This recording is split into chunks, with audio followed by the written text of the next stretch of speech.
আমাদের ফোন থেকে পোর্ন site of করার জন্য আমাদেরকে প্রথমে আমাদের ফোনের সেটিংস নামে যে অ্যাপসটা রয়েছে ওই অ্যাপসে প্রবেশ করা লাগবে।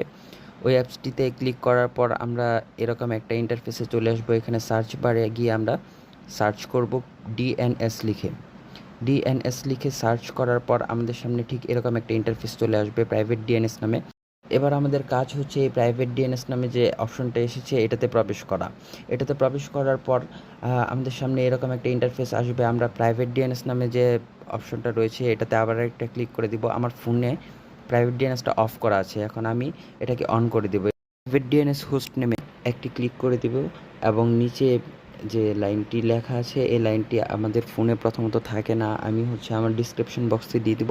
আপনারা ওখান থেকে কপি করে আপনাদের ফোনে পেস্ট করে নেবেন এবং এটি লেখার পরে আমরা সেভ অপশনটিতে ক্লিক করে দেব। সেভে ক্লিক করার পর আমাদের ফোন থেকে সম্পূর্ণরূপে সকল পোর্ন সাইট অফ হয়ে যাবে।